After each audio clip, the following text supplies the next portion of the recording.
Can everybody put on mute, please? Okay, let's start again. I'm sorry about that. It's a good Erev. Hi bar, this bar, the kohecha. Where is this bar?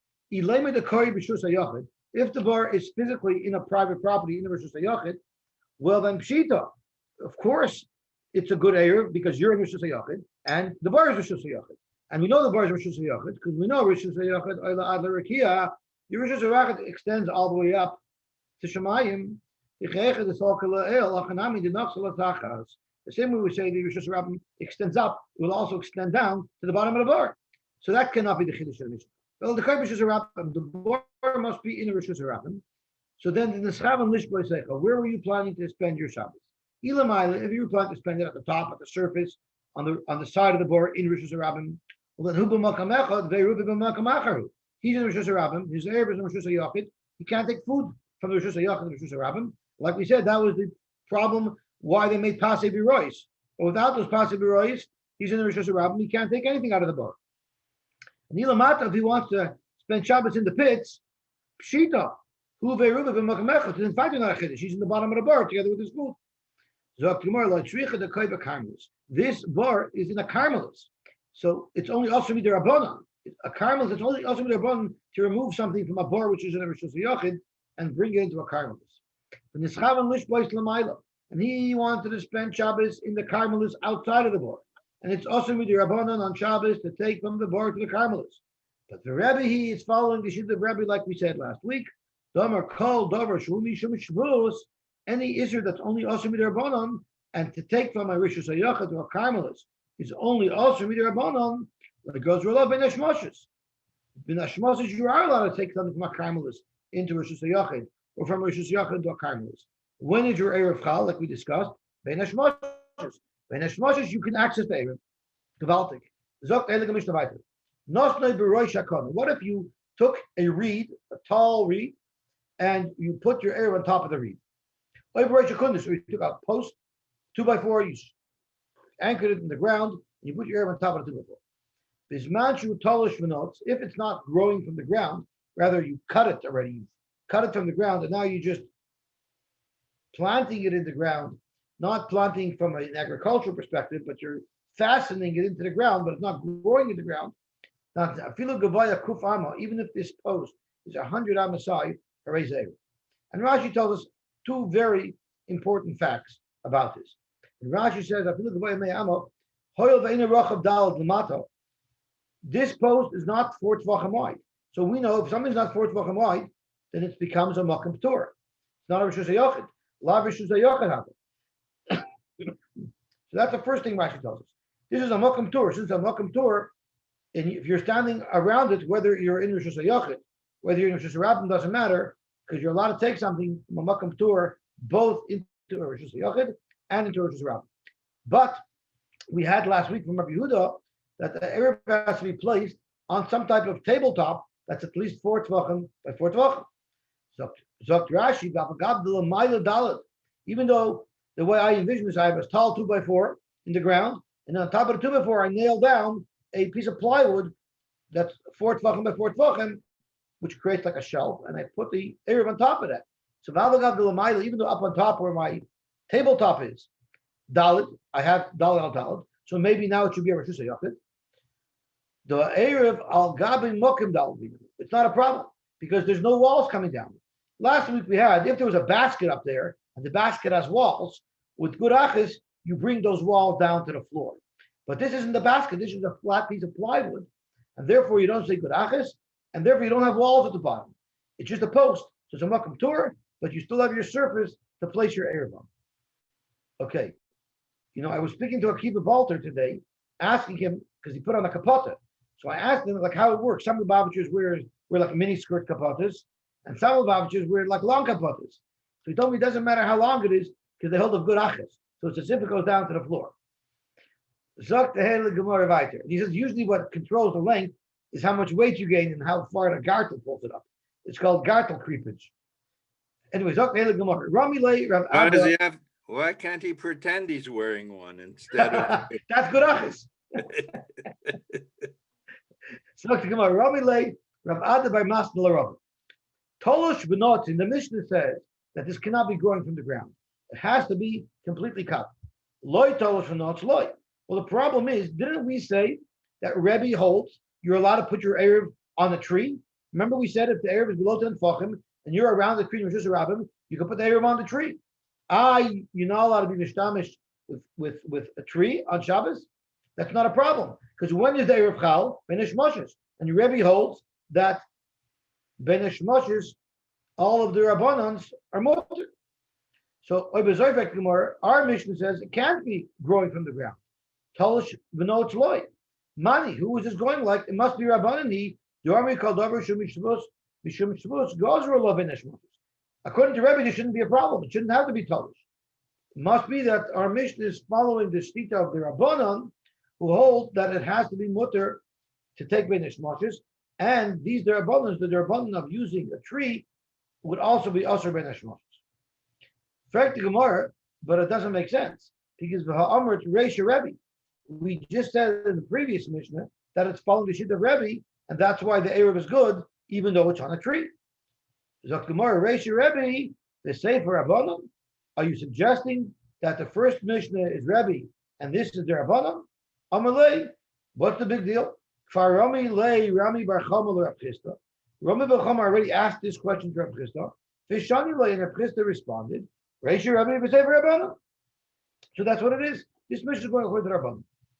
Ravi Nomer Kul Rabbi. Rabbi might agree that in this case, even though normally you're allowed to use a tree on Shabbos, this might be different because V'Seifa our Mishnah Gzera Shem and Yikta. I don't understand this, and I'll tell you what I don't understand. Let's learn Rashi. It says Gzera Shem and Yikta. So Rashi says L'fisha Konarach. This isn't a big trunk tree. It's a small little reed. It's quite flimsy. Therefore, Zok Rashi, Ikolam Migzer Shema Yikta. We're afraid that when you take your Eruv off, it's going to crack the tree. It's going to crack the tree. It's not like a big trunk that won't break. This is something pretty fragile. So Ikolam Migzer Shema Yikta and Kishakale. Aval Ilan Kasha, but a tough tree. Aval Ilan Kasha, it's tough. Ubein Hashmoshois L'Shema Yala the Yitlosh Lechashina. To be choshed that Ben Hashmoshois is going to cut a branch off that tree, we're not choshed that. But if you're talking about something so flimsy as a kana, we are very concerned that you might chop off a piece, not purposely, but by accident. So Rashi says it's not a suffix, vadahi. For sure you're going to crack it. It's inevitable that if you take an Eruv off, it's going to crack there. That's not a Rabbanan. It's a malacha deraisa to cut something that's planted. So my problem is, it shouldn't be Gzeira Shema Yikton. It's the Seifa Yikton. The Seifa, you're for sure going to crack the tree when you handle with it. So I'm not sure why it says Gzeira Shema, because Rashi says it's a davar she'enim eschaven, and you don't even want that. It can't be a deraisa. In other words, has no utility for you whatsoever. Well, maybe it's obsecration. Because Rashi says vadai. Rashi says vadai yikta. It's not a suffix, it's a vadai. Well, okay, so but it is obsecration to nichalei. It's obsecration to nichalei, and it's definitely a davar she'enim eschaven. So you're asking me, according to Reb Shimon, there should not be a problem. Yeah, according to Reb Shimon. That's a good point. That's a very good point. I didn't even think of that. That's a very good point. Why would this be a problem? If Der Shein Meschaven is mutter l'chatchila, it's mutter l'chatchila davar she'enim eschaven. So for sure it should be good for an Eruv. I hear. And it's been a shmashis as well, so it's only a suffix. It's a suffix davar she'enim eschaven. I hear. It's a good shaila. I don't know the answer. Let's think about it for 1 second. The davar she'enim eschaven. Yeah, it's not that. Rashi doesn't say you're going to do it on purpose. Rashi says as you're taking it off, you're not going to bend it on purpose. You're going to be handling it. It's a very good shaila. It's a davar she'enim eschaven, and according to Reb Shimon, there should not be an issue. And I think we pass like Reb Shimon. Okay, let's see the Gemara about it. Hahu Pil Musa. there was a army battalion. There's nothing better than when the army battalion descends on your city and sucks up all your resources. So this army battalion parked itself in the city. Which city? Dasal and Arta. And what happened is there wasn't even going to be enough seats in the besmedrus. They had to social distance, and because of that, there simply were not enough seats in the besmedrus. So on Friday, Amalu Rab Nachman told the Talmidim, Puku avidu kubushi kipshi agma. Go take bundles of reeds that are growing in the agam and bend them over. So when you bend it over, they'll create a surface that you can use as a seat. This way, tomorrow we can use them as seats. Why did he want them prepared before Shabbos? So there's two svaris in the Rishonim. Our article brings it down. One is because it's muksa, so he had to set it aside that there was going to be a bench for them. And the other svara brings down in the Ravid that on Shabbos we're afraid if you bend it on Shabbos we're afraid it'll snap. So Eisvei Rami Bar Chamal Rav Nachman, V'Amila Rab Ukva Bar Abba Rav Nachman. Rav Nachman said this psak that they should prepare these quasi benches for themselves, and they asked him, how could you do that? Our Mishnah says, Tolish v'noitin, loy tolish v'noit loy. You're not allowed to use reeds that are relatively flimsy because they're going to snap. So how could you allow it? Amalei. So Rav Nachman answered back, the mission that doesn't allow it is Hazan Ba'uzdarim. It's a little bit more rigid. It's not thick like a trunk, but they're more rigid. They're not as flexible.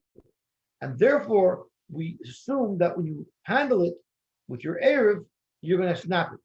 But the ones that we're using here are very, very soft. They're not brittle at all. And therefore, I'm not worried that when people sit on them, they're going to break. When we not tamer, how did I get this? The shani law, where did I get this from?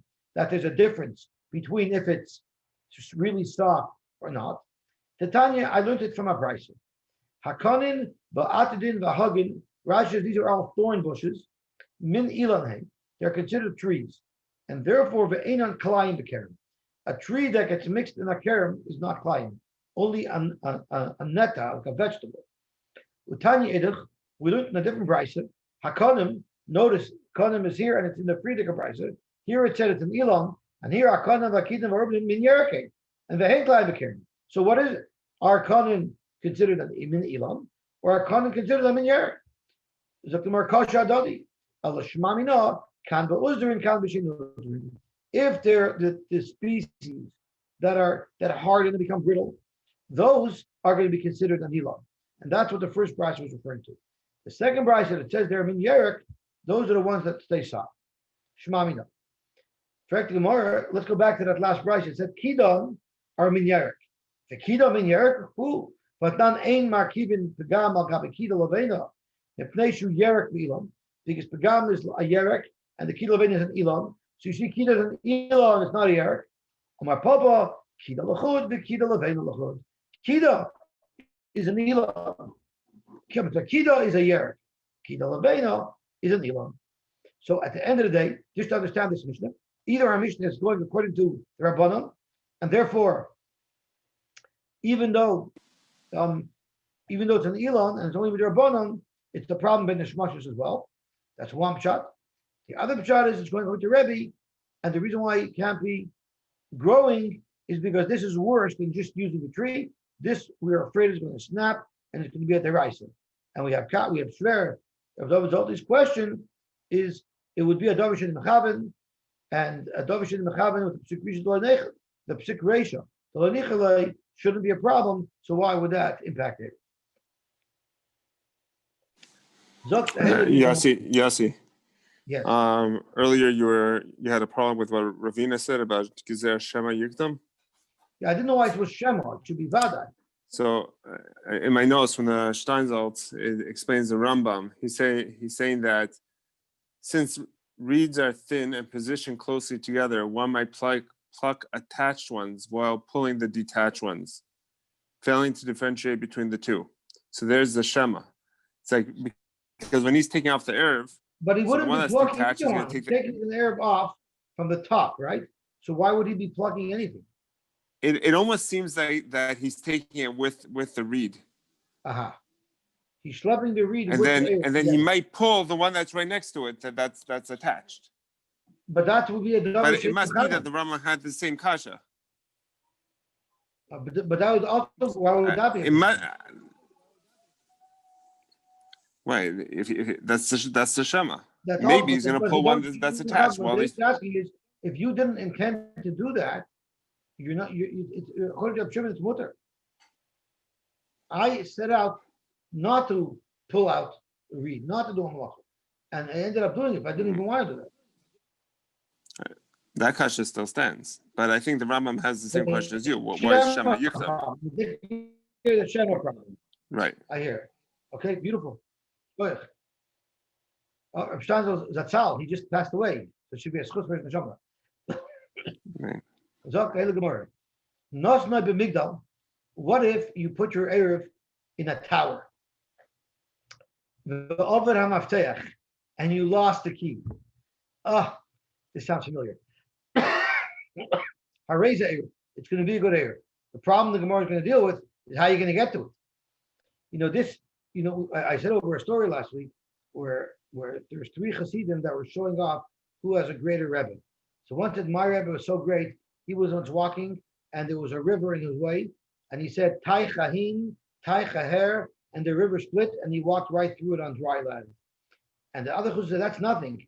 My Rebbe was once walking and he encountered a huge mountain, and he said, Bar Gahin, Bar Gaher, the mountain split, and he walks right through flat land. The third Chassid said, my Rebbe is the biggest. He was walking on Shabbos, and he saw $10,000 in cash on the floor. He said, "Oi, but it's Shabbos, what should I do?" And he said, "Shabbos ahin, Shabbos aher," and he took the money. So, well, my point is, there's a concept of hu b'makom echad, ve'eruvin b'makom acher. For instance, if he's in the Rishus HaRabbim and the Erev is Rishus HaYachid, there's a halachic barrier preventing him from getting his Erev. This is a very lamaisa barrier. Here you can't get to your Erev, not because of halacha, because you don't have the key. So it's a very real hu b'makom echad, ve'eruvin b'makom acher.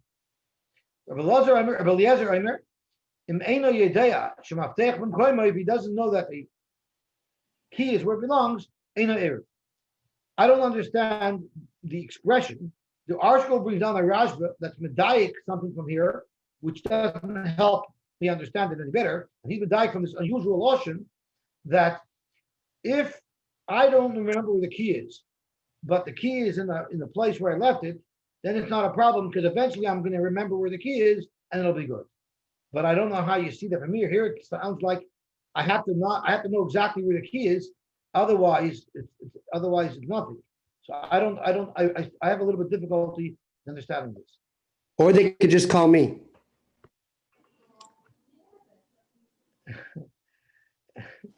Yeah, promoting your business. I've done that once. Yeah. That's right. Moshe can get in there. Promote your business. That's right. Gewaltig. That's right. If anyone's locked out of their Erev, Moshe comes to the rescue. Zak Eile Gemara Vayter. V'mai, why is this Erev a good Erev? Hu b'makom echad ve'eruvai b'makom acher. He's in one place and his Erev is in another place and he can't get to it. Zak Gemara Rabbi Shmuel Amrit Habayu. Hacha b'migdal shalaveinu maskinim. We're not talking about a wooden box, a wooden tower, where you'd have to be over a malacha in order to get into it. We're speaking about bricks, and bricks were not cemented. They're just bricks piled up, creating this box, so you can easily dismantle them. The Rav Meir, he's following the sheet of Rav Meir. Lechatchila, you're allowed to open up the wall by taking the bricks away, and then you can access them. So that's why, I don't know exactly why he has it locked. If someone can just take the bricks away one by one to get in, but I guess he felt confident that lock would help him. Zitnan, bayish shemiloi pears. What if you had a house, a storehouse, that was full of pears? It was sealed. And on Yom Tov v'nifchas, the wall broke open, and now you can get pears. Now these pears are muksa. They would have been muksa because they were in a sealed warehouse before Yom Tov, which means you had no intention of using them. So Rashi tells us this is following the shita of Reb Shimon, who doesn't hold of muksa. A lot of Hilchos muksa Reb Shimon doesn't hold of. So it's going to Reb Shimon, the same Reb Shimon who holds Torah Shein Mechav in his mutter. He holds no problem muksa, and therefore noitel memukam aptas. You could just stick your hand into the breach of the wall and take those pairs. But Meir, never mind. You can actually take the blocks out of the wall, the chatchila, and reach in and take pairs. So therefore, and how is that possible? You're not taking a sledgehammer and being soiser. That would be an issue of stira on Shabbos. But since we just have rows of bricks piled up on top of each other, you could just take the bricks away one by one without being over their ice.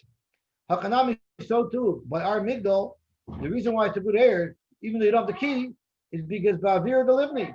The migdal was built, close the door please. The migdal was built out of block that you can just dismantle. And therefore, there's not a problem holding you away from your area. Fact to Gemara, Amr Reb Zera, the Yom Tov Amru, Avaloi B'Shabbos. Reb Zera said this heter to open up and take apart a migdal or take apart a room to get to the pairs, you're allowed to do it on Yom Tov, but you're not allowed to do that on Shabbos, because on Yom Tov, you're allowed to do malachas to service Oichel Nefesh. So how could you learn that pshat in our Mishnah? So it's not a problem. How can I be Yom Tov? Our Mishnah that talked about leaving your Erev in the middle that was locked, it's referring to Yom Tov. On Yom Tov, your Erev Tchumen will be good because you can dismantle this. Is there an issue? Is there an issue of Erev on Yom Tov? I know. Yes. We actually had last week where there was where Friday was Yom Tov and it was going into Shabbos, and we discussed how at the end of yesterday's daf we discussed that you need a separate Erev for the Yom Tov day, you need a separate Erev for the Shabbos day. So there is the issue of Tchumen on Yom Tov as well. Shrek to Gemara. If that's the case, if you're going to say that this Mishnah is speaking on Shabbos, well, what about a brisa that we're going to quote that provides some insight into our Mishnah? If you lost the key in the city somewhere, and then you find the key on Shabbos, it's going to be a good Erev, because Rashi tells us that this is following Rabbi Eliezer holds like Reb Shimon.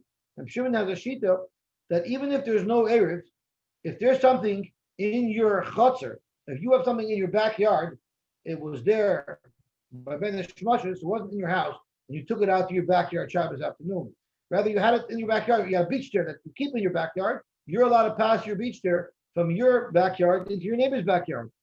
And therefore, to get to this mignol, you can take the keys from backyard to backyard until you get to the backyard that has this mignol in it, and you could open it up. But if these keys are in a Rishus HaRabim, now you cannot carry them anymore into the Rishus HaYachid to open up your migdal. Ein Eruv Erev. If we're talking about Yom Tov, Mal Yir Mal Yisada, you're allowed to carry on Yom Tov. So you see clearly from this discussion of where the keys are that that's relevant, that we cannot be speaking about Yom Tov. We have to be speaking about Shabbos. So now we're going to open up the whole subject. Right, and therefore you can take. Therefore, you can take the migdal. If it's a Yom Tov, wherever the keys are, you should be able to take it and open the migdal. No, but we just proved that it's on Shabbos, so we could also do it on Shabbos. We could undo the. So now we're confused. Are we talking Shabbos? We're a little bit confused now because we first wanted to say that our mission is speaking about on Yom Tov, and that's how you could dismantle the migdal. But then we have a brisa that talks about carrying, which seems like it's talking about Shabbos. So now we're confused. Are we Shabbos or Yom Tov? So the Chesur Mechzer is going to spell it all out clearly. Chesur Mechzer B'Chiyatagi. The Mishnah says nothing but migdal v'nol b'fanav v'over mafteach harei ze'er. B'med devar mamur. When is it good erev? B'Yom Tov. Only on Yom Tov, because only on Yom Tov could you dismantle the migdal if it's a block, if it's made out of blocks. Avol b'Shabbos ain't erev erev. On Shabbos you're not allowed to dismantle the blocks. Rashi is lo sharu le rabbanan lemista. Rabbanan do not allow you on Shabbos to start dismantling this migdal.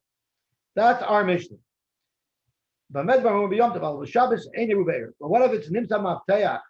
What if you found the key Bain be'ir, bain besada. It doesn't make a difference if you found the key in the city or Rishus Hayachid or Rishus Rabbim. Ein Eruv Erev, it will not be a good Erev. Rabbi Eliezer Aimer, be'ir, if you found it in the Rishus Hayachid, Eruv Erev, besada ein Eruv Erev.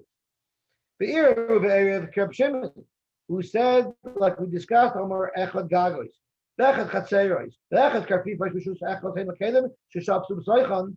If the Kelim were in these backyards or these attics or these yards, if they were there before Shabbos, then you're allowed to pass them on from yard to yard, from roof to roof. You're allowed to move around from one Rishus Hayachid to the next. But Besada, if they're in the Rishus Rabbim, Ein Eruv Erev, it wouldn't be a good Erev, Kirabanim. So just to point out the Maskana. We have a Machlekes Rabbi Eliezer and the Tanna Kamma in our Mishnah, if it's a block tower and it's on Yom Tov, if you're allowed to dismantle it. Rabbi Eliezer holds you're not allowed to dismantle it. He's machmer, and it's not a good Erev. The Tanna Kamma holds, or we say like a mayor, holds you are allowed to dismantle it, and it's a good Erev. So on Yom Tov, Rabbi Eliezer's machmer. On Yom Tov, if you couldn't find the key, Rabbi Eliezer's machmer, and the Tanna Kamma is mekel. But on the flip side, if it just happened on Shabbos and you did find the key in the Rishus Hayachid, Rabbi Eliezer's mekel, and the Rabbanan are machmer. The Rabbanan they don't look up Shimon, so you can't bring it through backyards. So therefore, on Shabbos, if you lost the key, there's nothing that you could do, and therefore it won't be a good Erev. But according to Rabbi Eliezer, who holds like Shimon, it would be a good Erev. That's the first thing I want to point out. So that gives us credit on our Mishnah and the Brisa. But look what it says over here.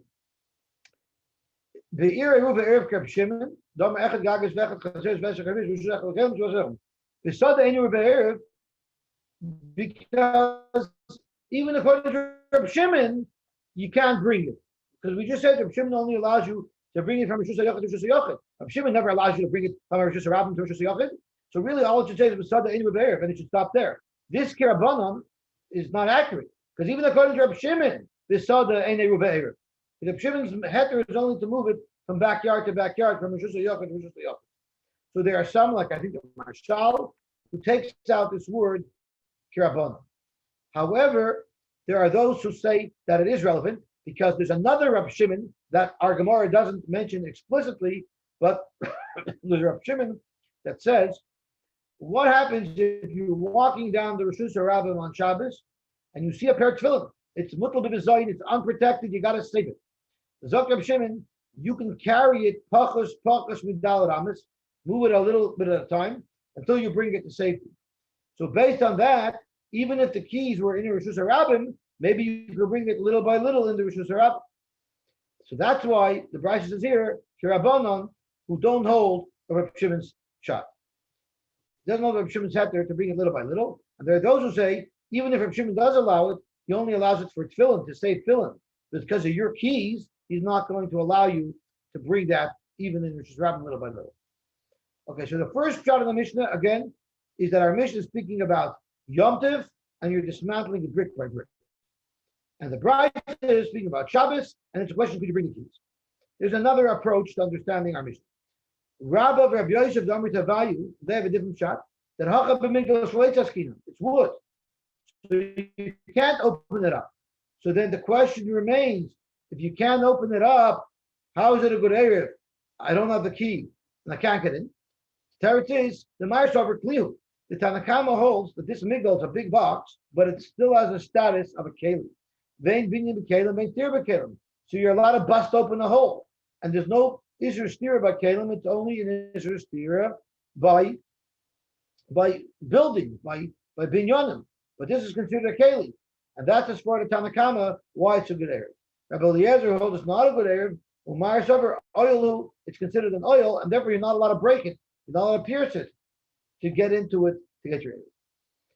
So that means we're saying that there's a machloikis out there whether or not this big box has a status of an oil or a status of a kelim.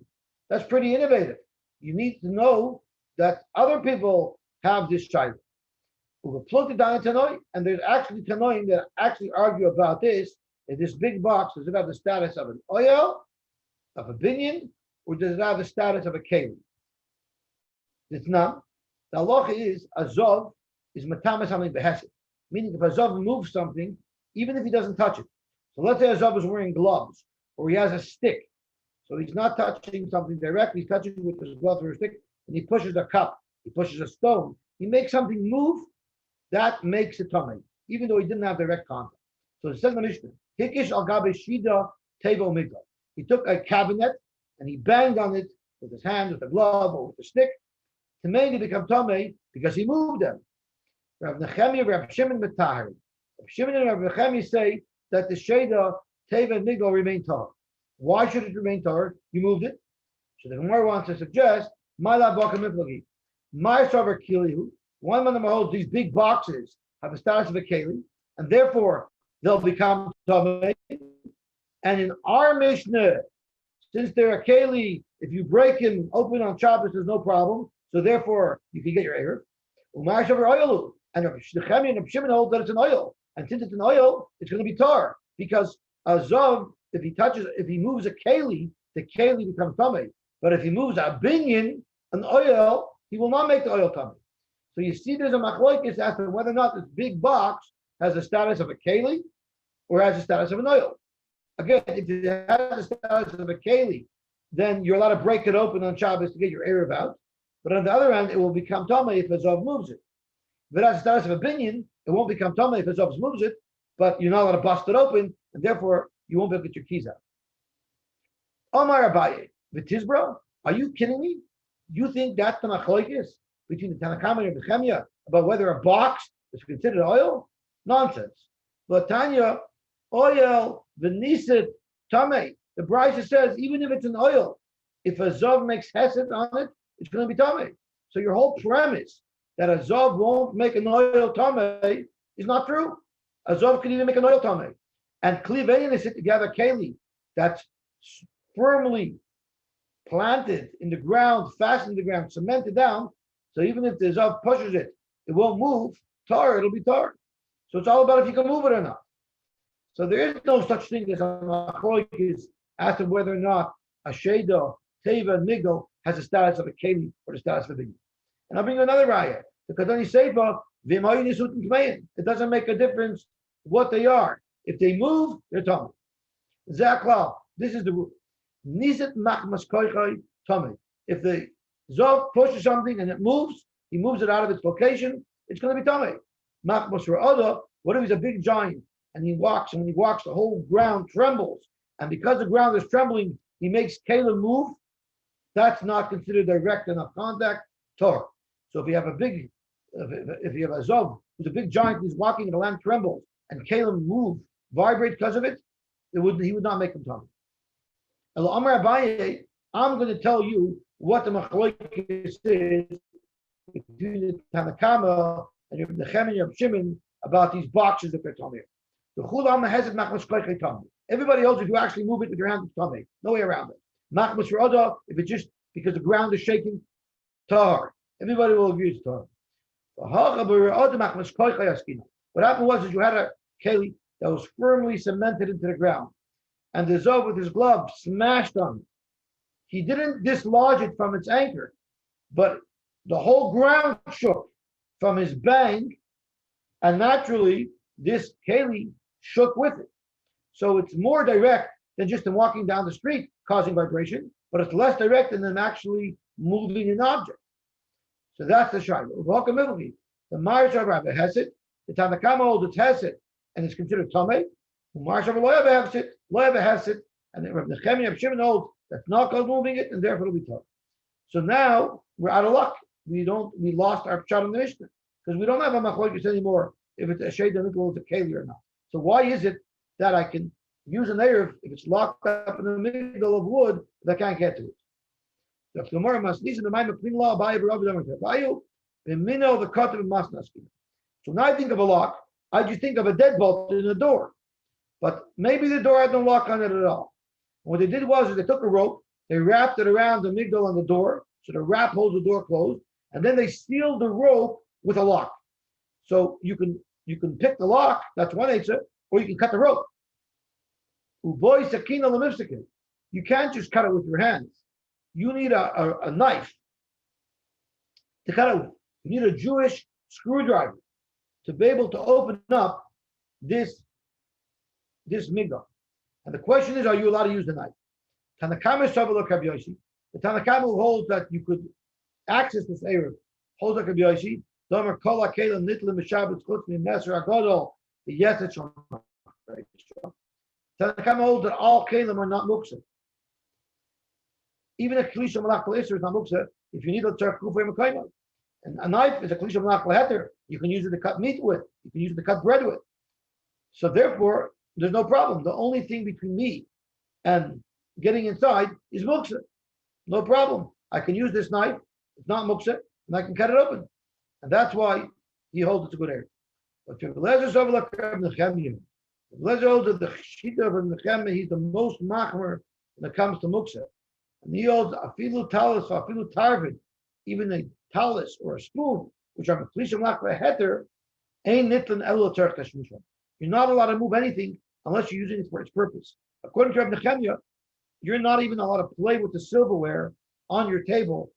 If you're sitting there by your Shabbos meal, you can't casually play around with the knives and forks. You're only allowed to lift the knife and the fork if you're going to be eating with it. So therefore, that will be the machlokes in our Mishnah. If you hold that I'm allowed to use a knife, no problem. I can now access this migdal. But if you hold I'm not allowed to use a knife, then I cannot access the migdal. That's what Rashi learned. It's a little bit shverlich because according to Nechemia, at worst, it's only an Isser D'Rabbanan. And Ben Hashmoshes, according to Rebbe, there is no Isser D'Rabbanan. So according to the way Rashi learns, you can have to say it's going according to the Rabbanan, which isn't so shver because we already said that the Seifa is going according to the Rabbanan. Tosfos has a different approach because he doesn't like this. So he holds, he has a little bit of a different shita. Okay. Here's a guy with luck. He sets up his Erev. Now, if I was setting up an Erev, this is how we do it. Let me draw a little picture so we have an idea of what's happening with it. I live over here. I want to go over here. The problem is, it's 4,000 amen.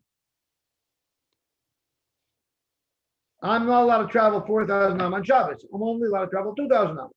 So what do? I make myself an Erev Tchumen right over here. This is where I want to be. So I have 2,000 amens in each direction. And therefore, I can go from here to here because I'm walking 4,000 amens. Perfect. My luck is I set my Erev up here. Right before Shabbos, it rolls to here. Now, if I'm going to Shvisa here, it's more than 2,000 amens from here. I can't get there anymore. And that's what happened to him. He had really bad luck. His Erev rolled out of the tchum, and he can't get there. Or it didn't roll, but nafal olav gal, a wall, a pile of boulders fell on it. He can't get to it anymore. Again, a practical hu b'makom echad ve'eruve b'makom achad. On Israel, or it got burnt up. His Erev got burnt. There was a California wildfire that burnt it right up. Or it was truma with itmas and it became tum. So maybe if any one of these things happened before Ben Hashmoshes, ain't no Erev. If it happened after it was dark already, after the Erev was chal already, then I raise the Erev, it's no problem. But in Suffolk, if we don't know when it happened, that it happened before Ben Hashmoshes, or after Ben Hashmoshes, or Meir Yehuda I raise a chamar gamal. He's stuck. Chamar gamal means he has a donkey pulling him in one direction, and he has a camel pulling him in the other direction, and he can't do much at all. So let me explain to you what that means. This is my Makom Erev. My Makom Erev gave me, this was my Makom Erev. So my Makom Erev would give me 2,000 amas. So it gives me this place over here. This would be the radius of my Makom Erev. But if my Erev didn't work out, then I have a 2,000 amma radius this way. This way. Now, if I don't know if this is my Erev or this is my Erev, so then I'm only allowed to be where I'm allowed to be if both, either Erev would give me. So this area here in the middle, where the two circles overlap, that's where I'm allowed to be on Shabbos. I can't be here because if this Erev was a good Erev, this is out of bounds. And I can't be here because if this is my place, then this is out of bounds. So the only place I'm allowed to be is the place where the two radiuses overlap. That's what Chamar Gomel means. I'm stuck on both sides. Rabbi Yosy, Rabbi Shimon Oimrim, Sofek Erev kosher. It's a Sofek, and it's going to be kosher. I'm Rabbi Yosy, Avtomas Heid Mishum Chamishas Kenim, Al Sofek Erev Shekosher. Avtomas told us a Sofek Erev is kosher. So now the Gemara is going to analyze the Mishnah. It's rolled out of the Tchum. So we know when it comes to Tchum, wherever you are, the 4 Amish radius around you, you have access to. So Zok the Gemara, it couldn't have just rolled away a little bit. It had to roll more than 4 Amish. Because Latoich Dalet Amish, if the object only rolled less than Dalet Amish, we look at it like it's where it belongs, because it's all in that one domain. Every point automatically includes a radius of 4 Amish. Will always have 4 Amish. Okay, perfect. Next, novel of Gal. We thought that if you sure it's under rocks, but you can pick up these rocks by hand and clear it away, which involves an issue derabana. No, if that's the case, like Rebbe. According to Rebbe, you'd be allowed to move these rubble away to uncover your Erev. And if you're allowed to do that, then it should be a good Erev. So it must be that our mission is going according to the Rabbanan, who holds that you're not allowed to do, even though the Rabbanan ben Hashmoshes. And therefore you can't get to your Erev. Don't just say it's slightly buried that can clear away the debris with my hands.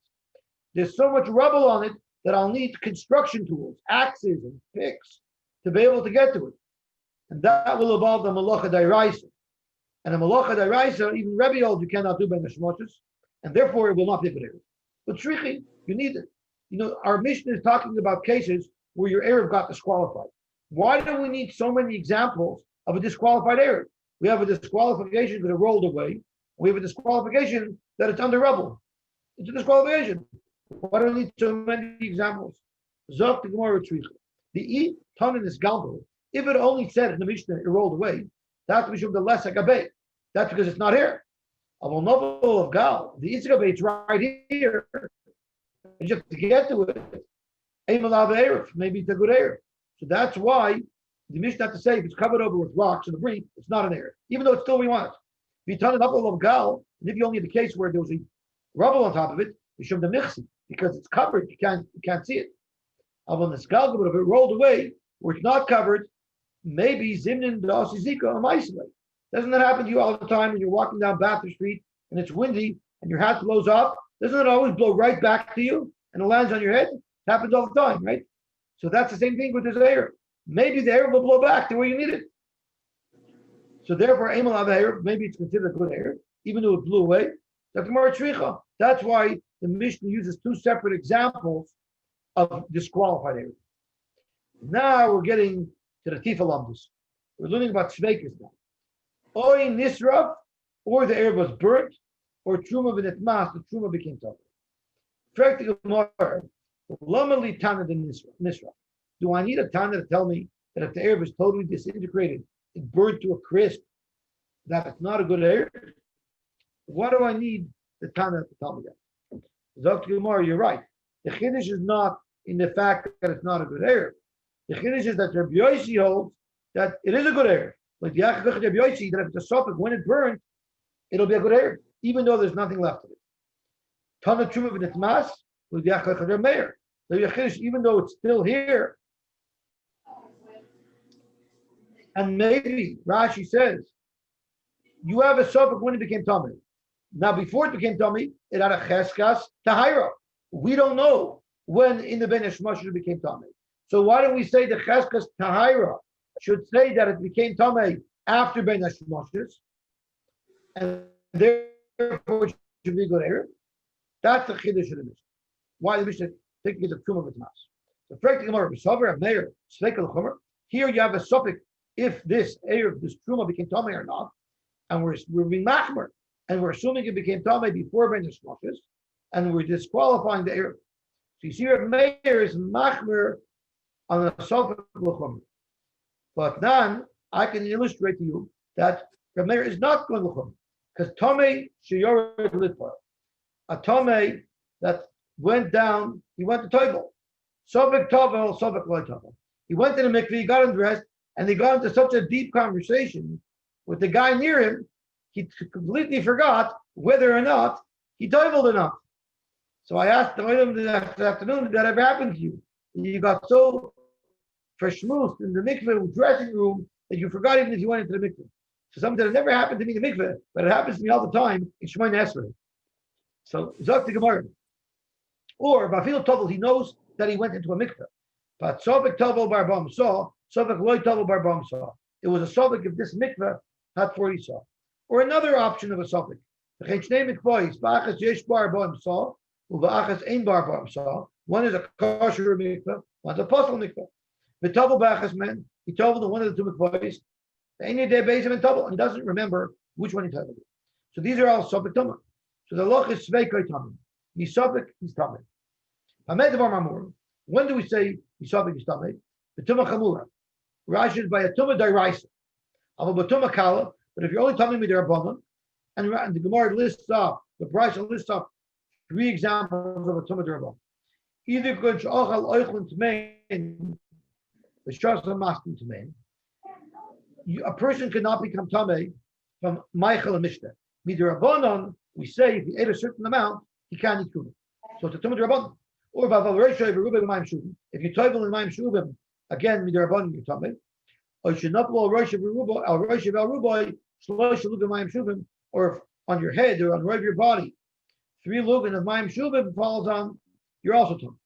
So here he's tamei misavik, the Yor Litva, and he went to toivel. The same thing. Sovik tavel, Sovik loy tavel, Bavil tavel, Sovik tavel barbam saw, Sovik loy tavel barbam saw. The Tobel Bachas men, then you dead basement Tobel, Sveketar. So by the Rabbanon, Rav Meir says that means Sofik Yatar.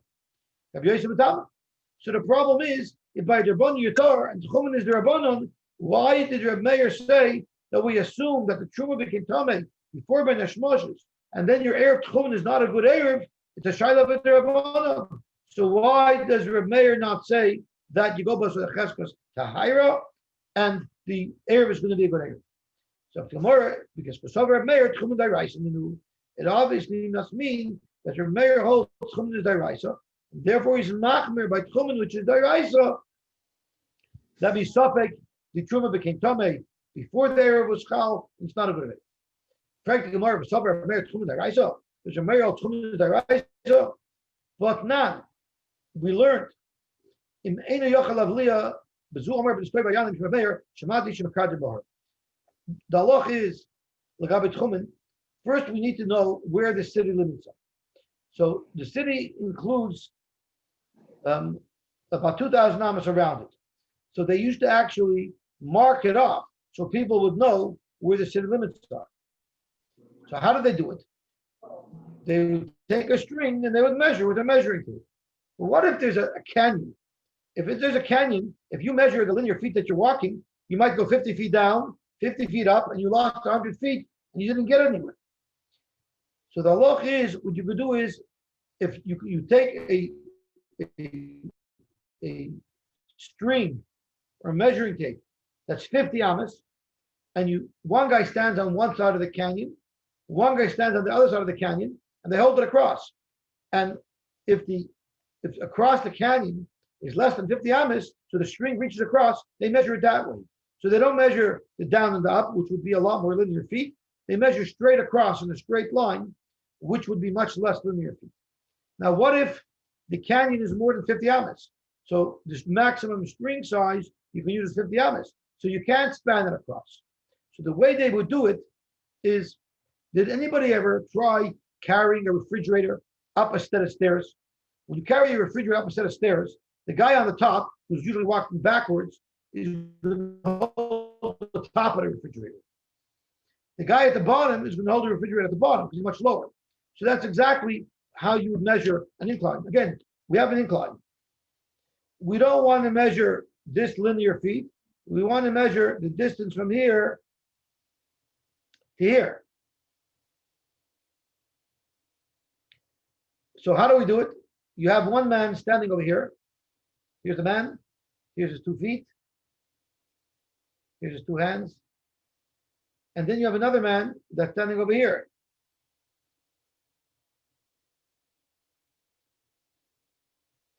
What we're going to do is he's going to hold the string at his chest, and he's going to connect it to the guy holding it from his foot.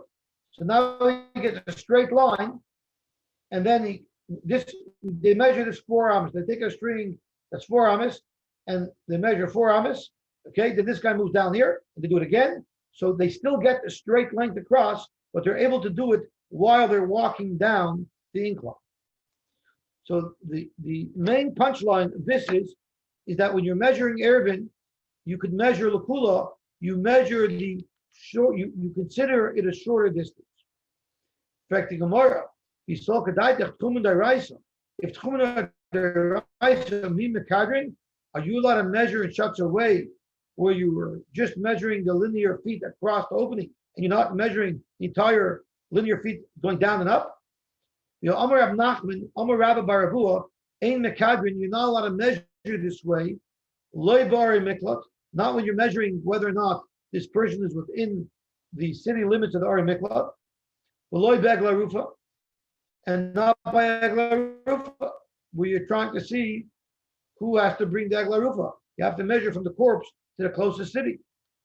You can't use this technique if nation shall tell because they're deraisa. So the fact that you can use this technique by Eruvin, according to your mayor, must mean that Eruvin is derabbanan. And look what it says over here. It says that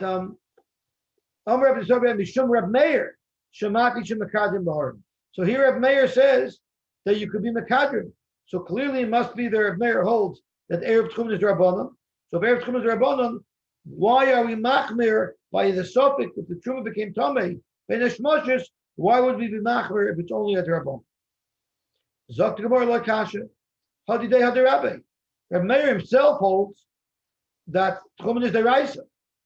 Where Reb Meir said that you could Mekadrin Baharim, that wasn't Reb Meir himself. That was Reb Meir saying it over from his Rebbe, but he argues with his Rebbe. They cannot the Katani, the Zu Omer of the Stoy Bayani, Mishum Reb Meir, Shamati Shemakadrin Baharim. Reb Meir didn't say Mekadrin Baharim. Reb Meir said, I heard Shemakadrin Baharim. Shemami no, Reb Meir heard it from his Rebbe, but he himself disputes that. He disputes that. We'll have one more Gemara, and then we'll stop.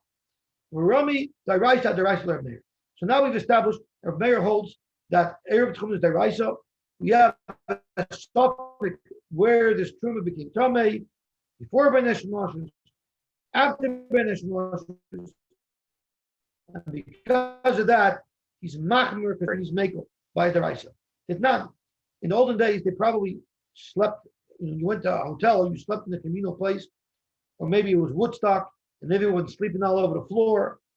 And in the middle of the night, you touched somebody, you know you touched somebody at night. And when you woke up, the guy was dead from some drug overdose. Who knows what they were smoking there at Woodstock, what they were injecting there at Woodstock. You wake up, the guy's dead. You don't know if the person that you touched in the middle of the night, was he dead at the time or was he alive at the time? In the morning he was dead. When you went to bed, he was alive. In the morning he was dead. Sometime during the night, you know you touched him, but you don't know if you touched him when he was alive or when he was dead. So you're suffix Thomas Mace. If Meir Matar, if Meir holds you can be Matar. Clearly, this is a kula, even though it's a suffix deraisa. The Chum hold, you always pass them based on what you see now. When you woke up in the morning, the guy was dead, so we say he's dead. But your Meir is Mekel. Your Meir holds your Torah, and you go with your Cheskes Taira. Okay, so let's stop here. let's stop here. We'll continue this tomorrow. There's a beautiful. I don't want to get into this. learning tomorrow. Go ahead. We'll learn tomorrow. We'll learn tomorrow at 7:30, and we'll learn tomorrow at 9. We're not going to learn a full hour. We'll learn maybe a half hour because tomorrow we're going to start learning Monday's blot. I want to push ahead a little bit because come Rosh Hashanah, we're probably going to miss some time. So we'll learn tomorrow at 9. And just the feature presentation for tomorrow is if you look at Rabbi Akiva Eiger in the Gilui Nashas, he ends up with Vashem Yair Einai. So Rabbi Akiva Eiger has different levels of kashas. There's a kasha of Tzorachin, there's a kasha of Tzorachin Gadol, and then there's a kasha of Tzorachin Gadol Vashem Yair Einai. That's the biggest level of kasha Rabbi Akiva Eiger has, but there's one more level. The other level is Tzorach Ani L'Rav Bazeh. I need a Rebbe to help me answer this question. So my Rebbe once told us over a story about his Rebbe, Rav Kalevsky. And he was saying over to Rav Kalevsky, ran into Rabbi Akiva Eiger, and Rabbi Akiva Eiger had a big kasha, and he said, "Tzorach ani l'Rav Bazeh." So Rav Kalevsky said, "I have a teretz to this kasha. I chas v'shalom don't want to claim that I'm going to be Rabbi Akiva Eiger's Rebbe, but maybe you could say this teretz." And then my Rebbe went to continue to also offer up a teretz on a different Rabbi Akiva Eiger's kasha. So a boy raised his hand and says, "Rebbe, here it doesn't say Tzorach ani l'Rav Bazeh. Here Rabbi Akiva Eiger said, Vashem Yair Einai. Do you want to be Rabbi Akiva Eiger's God?" So, Misham tomorrow we'll learn Rabbi Akiva Eiger's kasha. The highest level of kasha that Rabbi Akiva Eiger asks is Vashem Yair Einai. And we'll see who here wants to play God to Rabbi Akiva and Rabbi Akiva Eiger and answer his kasha. Shkoyach. Have a good Have a day. good call.